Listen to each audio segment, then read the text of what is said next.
درس میں ہمارا آج کا درس ہوگا علم غیب کی وہ چیزیں جو اللہ سبحانہ و تعالی نے رسول اللہ صلی اللہ علیہ وسلم کو عطا کی تھی۔ پہلے میں بتا چکا ہوں کہ عام طور پہ ان چیزوں کو اخبار الغیب کہا جاتا ہے۔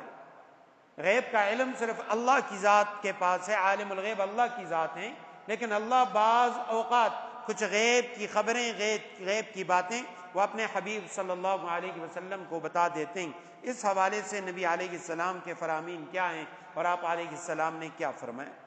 پہلی حدیث مبارکہ یہ بخاری کی روایت ہے، حضرت ابو ہریرہ رضی اللہ تعالیٰ عنہ راوی ہیں، اور نبی علیہ السلام کے مبارک فرامین سب سے زیادہ حضرت ابو ہریرہ رضی اللہ تعالیٰ عنہ نے روایت کی ہیں۔ نبی علیہ السلام حالانکہ سن 7 ہجری میں یہ مسلمان ہوئے، اسلام قبول کیا، صرف 4 سال نبی علیہ السلام کی صحبت میں رہے، لیکن یوں رہے کہ آپ علیہ السلام کے ساتھ یعنی دن رات انہوں نے نبی علیہ السلام کے ساتھ گزارے، اصحاب صفہ میں سے تھے، اور غالباً 5374 احادیث، سب سے زیادہ حدیث وہ حضرت ابو ہریرہ رضی اللہ تعالیٰ عنہ نے روایت کی ہے۔ ایک مرتبہ ان کے آستین کے اندر بلی کا بچہ ڈالا ہوا تھا۔ ان کے نام میں تقریباً 45 اقوال ہیں کہ اصل نام کیا تھا۔ اللہ نے یوں شہرت دے دی ابو ہریرہ کے نام سے، جو نبی علیہ السلام نے ان کو ایک لقب دیا تھا۔ اصل نام وہ پس پردہ چلا گیا، زیادہ مشہور یہ ہے کہ عبد الرحمن ابن صخر ان کا نام تھا۔ تو جب نبی علیہ السلام کے پاس آئے، نبی علیہ السلام نے دیکھا بلی کا بچہ پالا ہوا ہے اور یوں بڑا آستین تھا اور اس آستین کے اندر ڈالا ہوا۔ آپ علیہ السلام نے فرمایا، یا ابا ہریرہ، اے ہریرہ کے ابا، بلی کے بچے کے ابا۔ تو یہ جملہ ان کو اتنا پسند آیا، فرمانے لگے آج کے بعد آپ لوگوں نے مجھے میرے نام سے نہیں پکارنا، آج کے بعد سب نے مجھے ابو ہریرہ کہنا ہے، یعنی بلی والا یا بلی کا باپ۔ تو اس کے بعد مشہور ہو گیا۔ اب تمام احادیث کے اندر جہاں بھی ابو ہریرہ کی روایت آتی ہے وہاں ان کا نام نہیں آتا بلکہ ابو ہریرہ آ جاتا ہے، کہ حضرت ابو ہریرہ روایت کرتے ہیں، قال ابو القاسم، فرماتے ہیں ابو القاسم صلی اللہ علیہ وسلم نے فرمایا، ابو القاسم نبی علیہ السلام کی کنیت ہے۔ آپ صلی اللہ علیہ وسلم نے فرمایا، والذی نفسی بیدی، مجھے اس ذات کی قسم جس کے قبضہ قدرت میں میری جان ہے، لو تعلمون ما اعلم، اللہ کے قہر و جلال، قیامت اور آخرت کے جو لرزہ خیز ہولناک احوال ہیں جو میں جانتا ہوں، اگر تم جان جاؤ اسے، لبکیتم کثیرا ولضحکتم قلیلا، تو البتہ تم زیادہ رو اور کم ہنسو۔ جو حالات میں جانتا ہوں، قبر کے، حشر کے، قیامت کے، دوزخ کے، اگر یہ حالات تم جان لو تو تم ہنسنا کم کر دو اور رونا زیادہ کر دو۔ مسند احمد، ترمذی اور ابن ماجہ کی روایت ہے، حضرت ابو ذر غفاری رضی اللہ تعالیٰ عنہ راوی ہیں، فرماتے ہیں رسول اللہ صلی اللہ علیہ وسلم نے فرمایا، انی ارا ما لا ترون، میں علم غیب کی وہ چیزیں دیکھتا ہوں جو تم نہیں دیکھتے، واسمع ما لا تسمعون، میں وہ سنتا ہوں جو تم نہیں سنتے۔ وہ عذاب، وہ چیخیں مردوں کی اور عذاب کی وہ کیفیات جو میں سنتا ہوں وہ تم نہیں سنتے۔ اور اتت السماء وحق لها ان تئط، فرمایا آسمان چرچرا رہا ہے اور حق ہے کہ وہ چرچرائے۔ وہ آوازیں نکال رہے، جیسے چارپائی کے اوپر زیادہ لوگ بیٹھ جائیں، چارپائی سے آوازیں نکلتی ہیں، فرمایا اس طرح چرچرانے کی آوازیں آسمان سے آ رہی ہیں، اور آسمان کو یہ حق پہنچتا ہے، اس کے لیے یہی مناسب ہے کہ وہ چرچرائے۔ والذی نفسی بیدی، مجھے اس ذات کی قسم جس کے قبضہ قدرت میں میری جان ہے، ما فیہا موضع 4 اصابع الا وملک واضع جبہتہ ساجدا للہ، آسمان میں 4 انگل جگہ بھی نہیں ہے جہاں کوئی نہ کوئی فرشتہ اللہ کے حضور اپنا ماتھا رکھے سجدے میں نہ پڑا ہوا ہو۔ اس لیے آسمان چرچرا رہا ہے کہ فرمایا 4 انگلیوں کے برابر ایسی جگہ نہیں ہے جہاں فرشتہ نہ ہو، اور وہ سجدے کے اندر پڑے ہوئے اللہ سبحانہ و تعالیٰ کے آگے ماتھا ٹیکے ہوئے اللہ کی حمد و ثنا کر رہی ہیں۔ واللہ لو تعلمون ما اعلم، اللہ کی قسم جو میں جانتا ہوں اگر تم جان جاؤ، لضحکتم قلیلا ولبکیتم کثیرا، تو تم زیادہ رو اور کم ہنسو۔ وما تلذذتم بالنساء علی الفرشات، فرمایا تم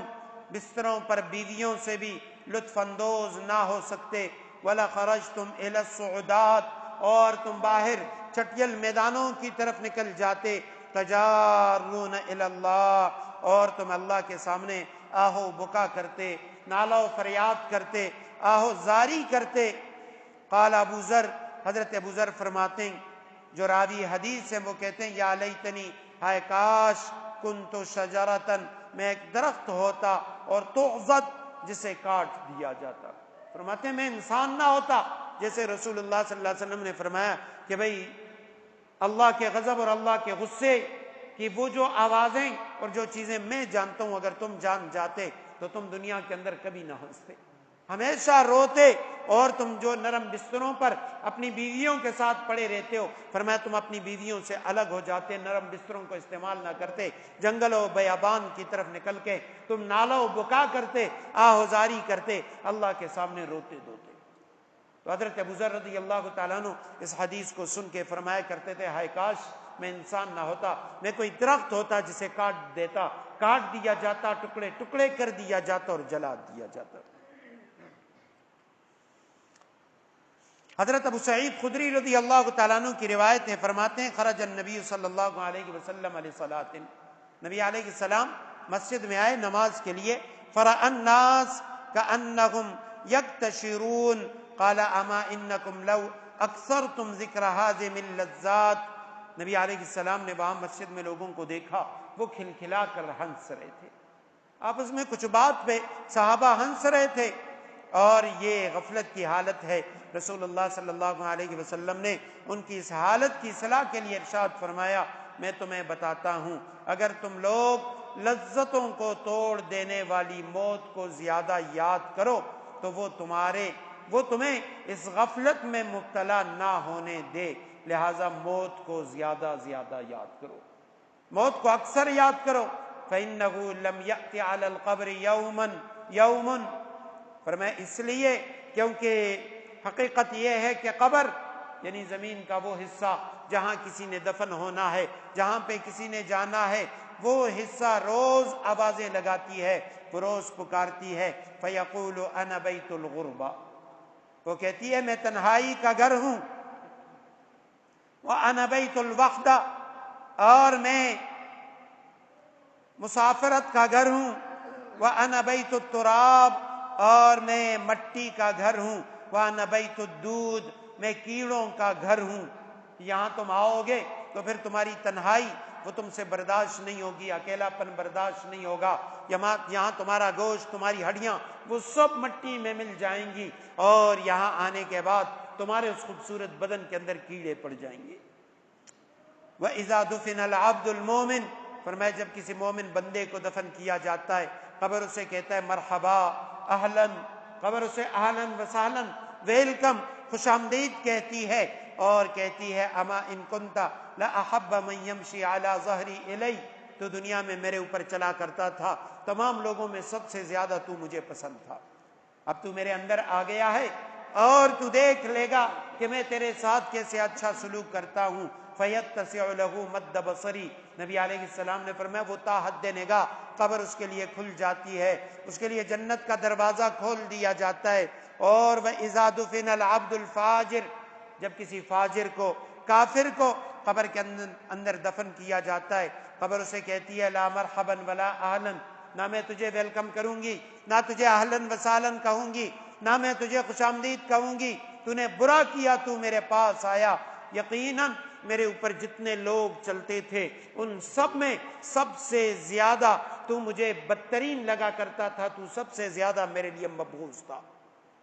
مجھے سب سے زیادہ تو ناپسند تھا، اب تو میرے پیٹ کے اندر آ چکا ہے، ان قریب تو میرا برتاؤ بھی اپنے ساتھ دیکھ لے گا۔ فَيَلْتَئِمُ عَلَيْهِ،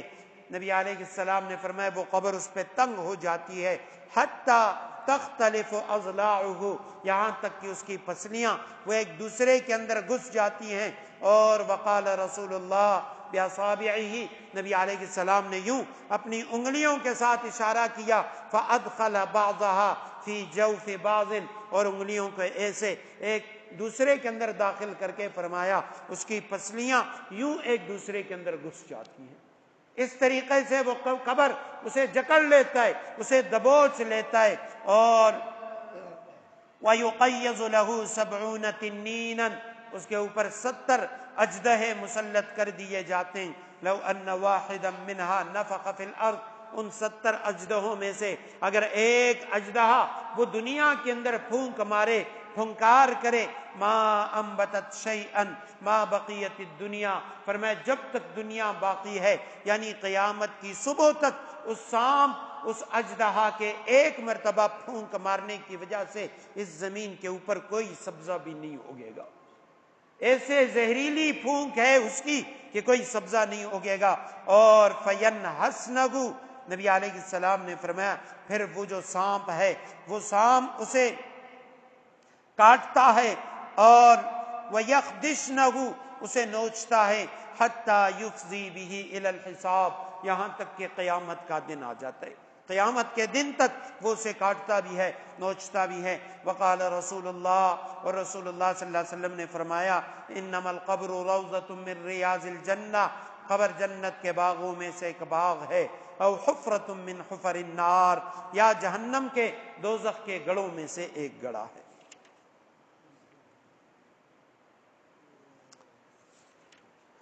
اعاذنا اللہ منہ، اللہ سبحانہ و تعالی ہم سب کی حفاظت فرمائے. اللہ سبحانہ و تعالی قبر اور آخرت کی جتنی سختیاں ہیں، جتنے بھی آنے والے خوفناک مراحل ہیں، ان سب کے سے ہماری حفاظت فرمائے. اللہ ہمیں قبر کے فتنوں سے بچائے، آخرت کے محشر کے فتنوں سے بچائے، اور قبر کے جو عذابات ہیں ان سب سے ہم کو محفوظ رکھے. آمین ثم آمین.